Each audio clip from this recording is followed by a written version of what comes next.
Last session we have seen the different types of digital data, that is unstructured data, semi-structured data and structured data, and we have seen what is the definition of a digital data. Now we are going to understand the characteristics of each of these three digital types of data we have. Each of these we are going to understand in detail.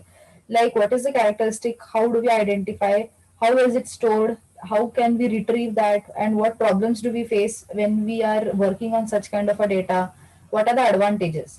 So let's go one by one. Now the first one is a structured data. Once again, we will quickly understand or we'll just revise the definition that we have seen.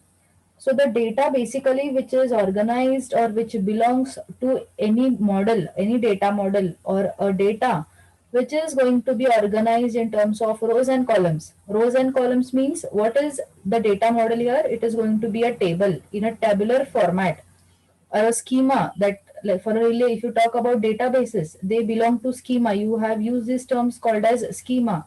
So what is a schema? A representation, a structure. So such kind of data will be called as a structured data. Now you might have the question that where is the data here or what is the data? So anything that you are working on will be called as a data. Like for example, if I ask again what is your name, if I'm going to say what is your mobile number, where do you stay, what is the location address, all these will be contributing to data or information. So data is everywhere. Only thing is we need to understand it exists in which form. Basically nowadays all the data is in the digital form. So the text, images, videos, your emails, everything is going to be called as a data here. So you can see here the data which is in an organized form in the rows and columns and can be easily used by a computer program, that is called as a structured data. So computers, basically we are working on computers and the data that is stored in that, for the computer it becomes easy to operate if the data is stored in a proper and in a particular format. So structure, when we talk for structured data, for the computer it is easy to work on it. So relationship exists between classes and objects. So you people have studied uh, classes in Java or even in C++. So you know what is a class, what are its objects or what are its instances. So how do you create these instances or object for a class? Because there is some relationship, because there is some the data types or the variables or the functions that are present, there is going to exist certain relationship, and with the help of these objects you're going to access those elements of that class, right? So this will again fall in the category of a structured data, and the data those that are stored in databases, these again only are going to contribute to the characteristics. Now let us have a look at the next one here. See, just go through the image here. What are characteristics of a structured data? It will conform to a data model. As I said, it can, if we are talking about databases, when I say database, you, it comes to your mind that you first create a database and you create a table there in n number of tables. All of these tables have name and they exist basically with rows and columns there, wherein you specify the column heading for each of the fields. So the format is fixture of that particular model. So they are belonging to one particular data model. That is one characteristic again. Again, data is stored in the form of rows and columns. So it resides in fixed fields within a record or a file. So, like for example, if I say that I'm going to store my student record and for the class 6th A, so let me say that I will have a student table and the database name be database 6A, and inside this table I will just have three fields. I will have name, I will have age, and I will have surname. Okay, these three things. There is okay, let us take one default field as a roll number, because we will require certain if at all we are operating on databases, you may require primary key, and there has to be a field which can be uniquely identified there. So if you see now, whenever I try to enter the data, it is going to be in those fixed fields only. Because how is it happening? Whenever I say I'm creating a field for roll number, I'm going to specify the data type, say integer. So in an int field, I definitely cannot store a string value. I cannot store your name. So data is going to be residing in the fixed field to which it is going to be assigned, or in the way in which it is created there. Then definition, format, and meaning of the data is explicitly known, because we will just go back to this diagram here. See, if I display this card to you, you can, first of all, you have a look, it is in the tabular format again, and the meaning here, they're saying that the meaning of the data is known.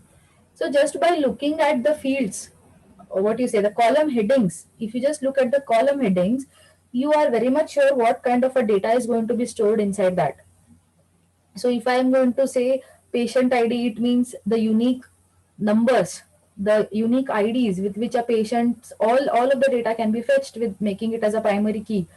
So here, when we talk for structured data and we talk about these fields like the student table, inside that we have your student roll number, name, age, and you have your surname. So you know that when you look at the structure itself, you can tell me what data is going to be stored inside. And especially that even with the help of the data types that you have assigned, you're sure what kind of a data can be stored inside it. Next, attributes in the group are the same. So if I tell you, okay, uh, tell me what are the attributes for a student? What could be the attributes for a student? Student name, student Hmm, ID, correct. student class or Huh. division, Huh. Right. and yeah, Again, phone number, email ID. what do you mean by attributes in the group are the same? If I talk for just one, okay, he told me the attributes for a student now. If I have to talk for only one group there, let me say I'm going to talk about only the roll number. Since I have considered roll number to maybe my primary key here, which is unique. So what, when I say roll number, and what kind of a data is stored in this group here? Basically all are integers, all Numbers. numbers, right? I'm not going to store any roll number like 101A or 101B. Everything is going to be a number in the form integer. So how can you say attributes in the group are same? With the help of the data types that we have assigned for that particular group. Next, similar, the last one is similar entities are grouped. Now again here, when you try to operate on your databases with your queries, okay, uh, you will try to you try to group it, no, like if I say star everything, all of the data is fetched. But if I tell you to fetch all those, like fetch based on the just roll numbers or fetch based on the names, so what is happening here, you will try to match the data which is belonging again to the same group there. Now for roll number, if I consider roll number, I will say they are going to be only of 3 digits only, right? So they are similar here because each of the roll numbers are having predefined length. A roll number, it is not possible that it will have just one number or two numbers. It is fixed. Even if the roll number is 1, I will start it like 001, 002, 101. They are in 3 digits only. So the length is fixed and they are going to follow the same order. They will be in consecutive orders. So they say that similar entities are grouped. That is, they belong with same characteristics there. That is why you call them to be similar. If I say name, these will have only alphabets. They cannot have anything else apart from alphabets. No special symbols will be allowed. And the length, if you talk about the length for a name, here the length will vary. But what is same here? They are only made up of alphabets, nothing else.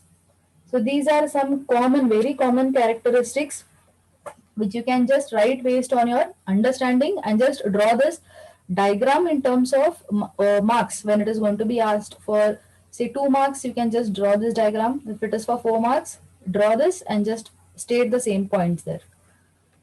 Then from where do we get a structured data? Where are the different sources of a structured data? So you can see here databases. One example they have given is MS Access. It is a kind of a database. So you have different databases that you can state here. Then spreadsheets are nothing but your Excel sheets. Then you have studied SQL. What is SQL? Structure query language. Structured query language. That is the full form, no. But what is SQL? Where have you used it? To manipulate Um, data, ma'am. uh, To? yeah, To to store manage the data. data in a database. To Correct. organize the data. Yes. So from there, that is again another source of a structured data. OLTP systems, we have it in the next chapter. That is nothing but online transaction processing systems. Okay, some examples we have seen in the previous sessions, that ticket reservation and all. Those are OLTP systems. There also, how it is, when I say reservation system, they are going to just take the specific fields that is there on the ticket. No, they will take your name, they might take your gender, they might take age, and say the ID proof that you have given. They will not check the remaining fields like address and departure time, arrival time. Some of these fields may be stored if required.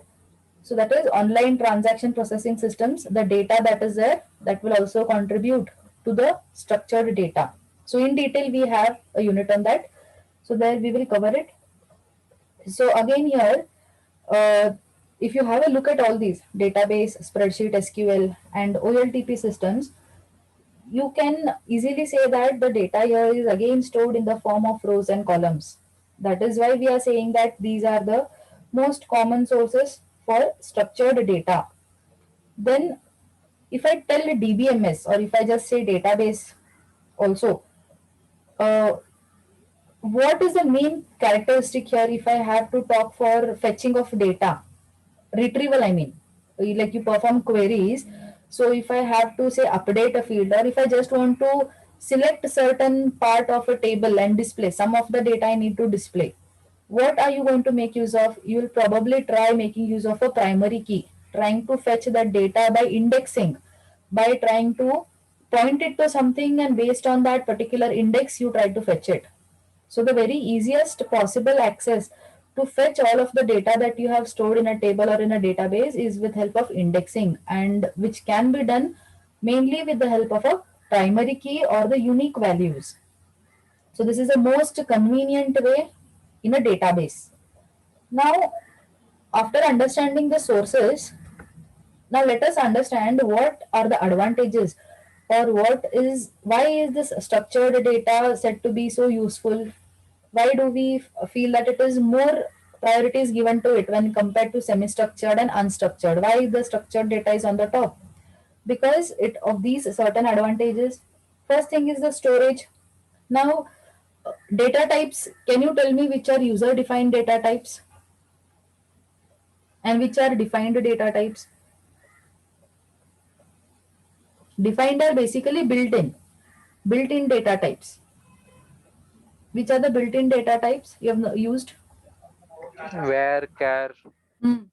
and where, char, numbers. Hmm. In basically integers.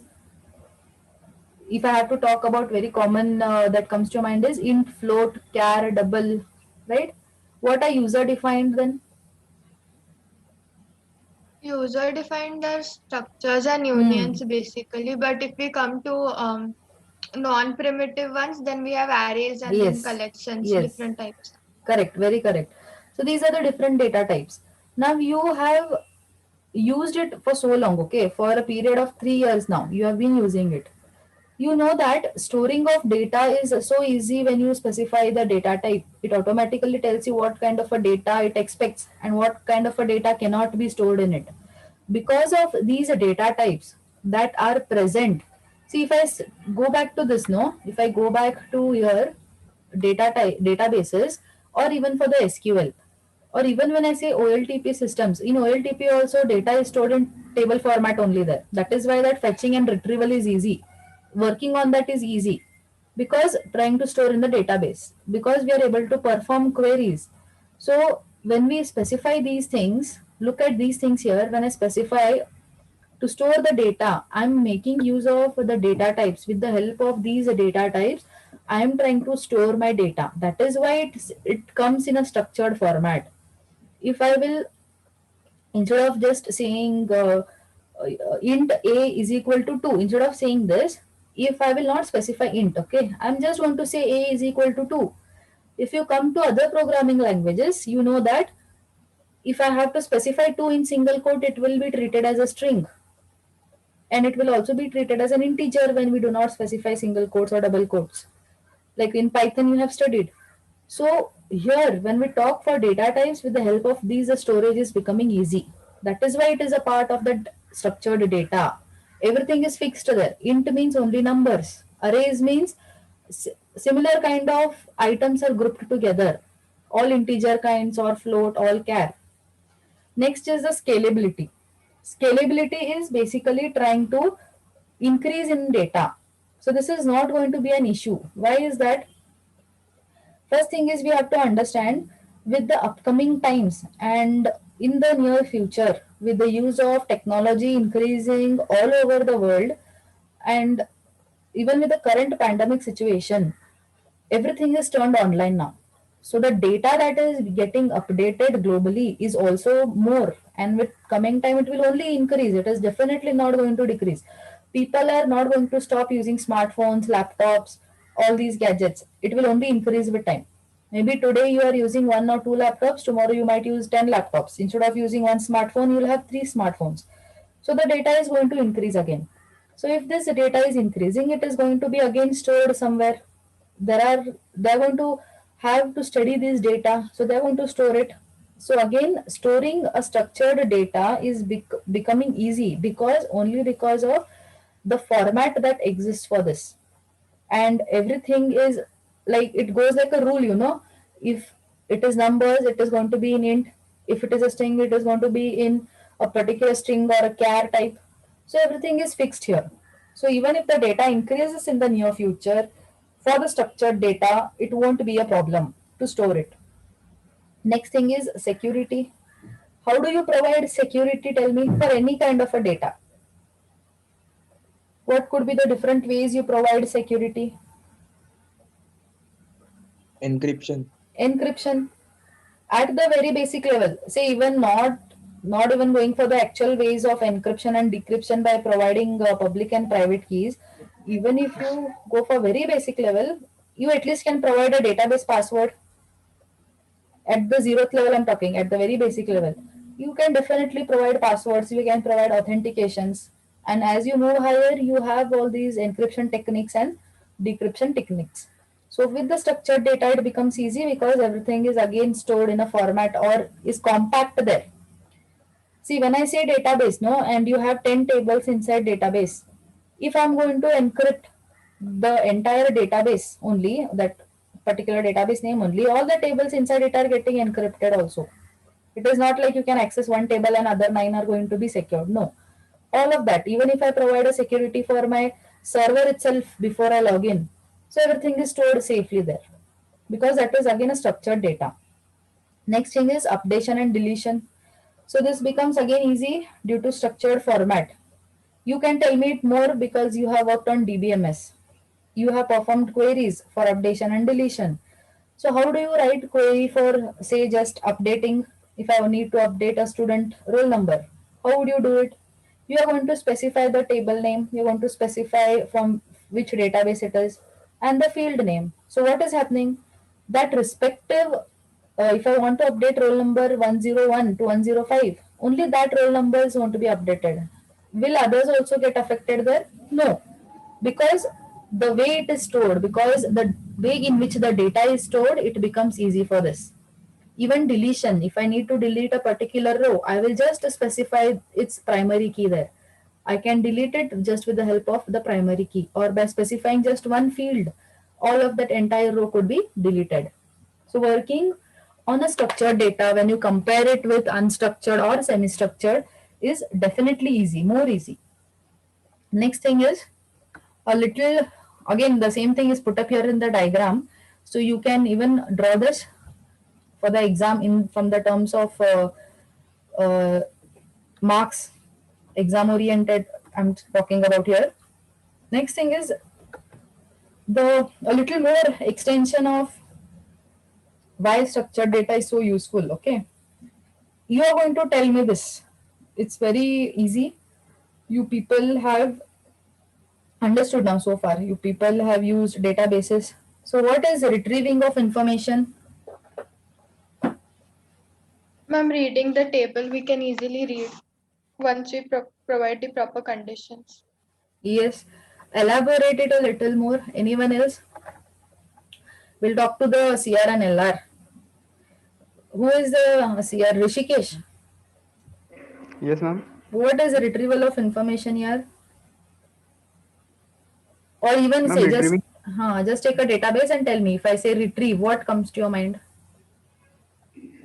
Ma'am, retrieving means we will consider all the rows and columns, and Hmm. based on every column, what particular kind of data we retrieve the information one by one.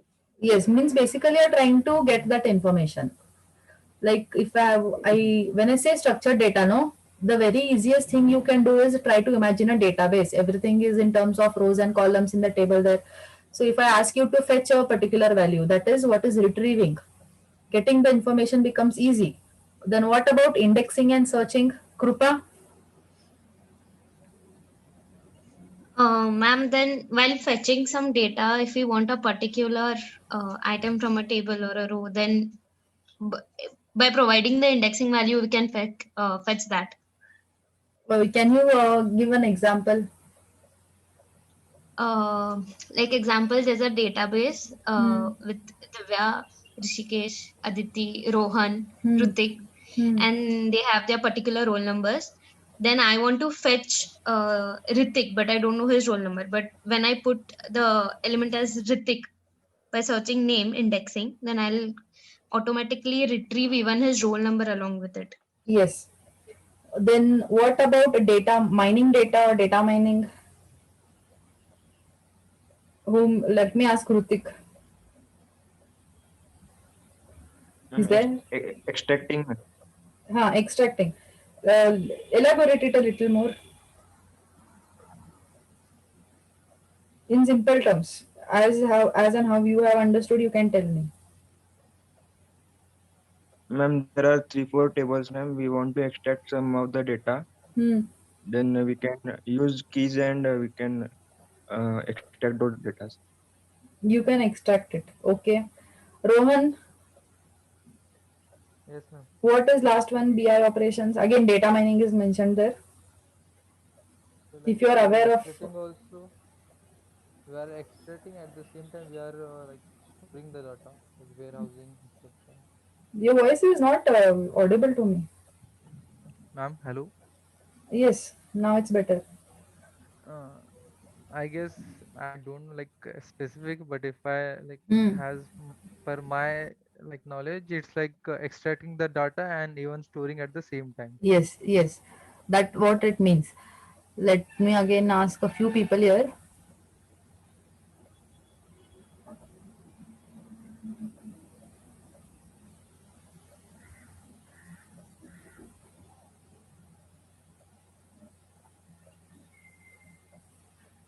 Dia, Yes, ma'am.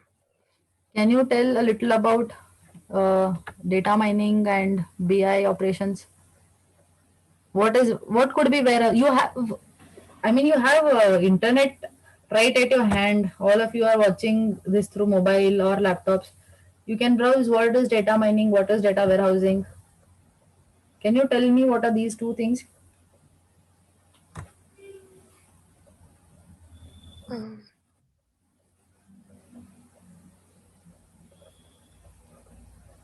I don't know, ma'am. Don't know. I'll give you 2 minutes. Google and tell.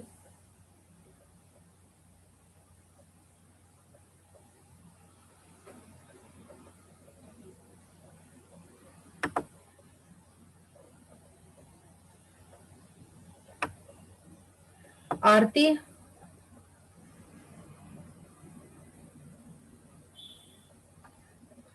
roll number 611.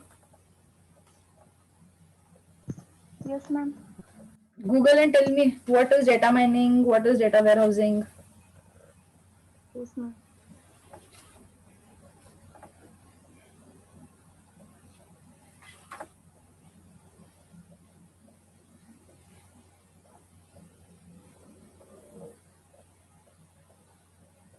Anybody else can contribute to this discussion? Ma'am, yeah, ma'am, warehousing Hmm. means like this warehouse word is basically used for like storing purpose. Yes. Where we store data, where we store anything. Yes. So data warehousing is basically like extracting the data which we Hmm. require and then storing it at a particular place. Yeah, correct. where- So data mining, they try to extract. Okay, as Rutik told here, we are trying to extract. Extract is what? A particular portion only. If I am having a database with 10 tables there, and I need any two tables, or I will say require from those two tables also, I just require any two columns, any two fields. So I'm just going to extract that. You basically extract in simple terms now, since you have worked on database, you will extract it with the help of queries by specifying the conditions there, trying to say first name is equal to, or where last name is equal to, where roll number is equal to. And warehousing is something, all the data that we need, as Rishikesh told us, we are just going to try and store it somewhere. Somewhere in the sense, see, it is not a file or somewhere where you write in. It will be again with the help of cloud services. You're trying, or maybe you create a database again, that is also a data warehouse where all the data is stored, all that you require is stored. Or you could just say that simple, very at the basic level, you say you're going to just store it in the form of a text document. So data warehousing is nothing but extracting the data that we need and trying to store it somewhere. So that is what is data mining and data extracting, data warehousing. So these, again, there are a lot of research going on about data mining and data warehousing from a long time. And many people are trying to analyze these data. That is why they need to store it somewhere. Why do they need to extract and store it? Because the data keeps on increasing with day-to-day activities. So they need, as and how the data increases, they need to work on it and extract it and again store it. So this was entire thing about the structured data. After that, the next part we have is unstructured, that we will see in the next session. You can drop your attendances and also have any discussions and any doubts if there are any.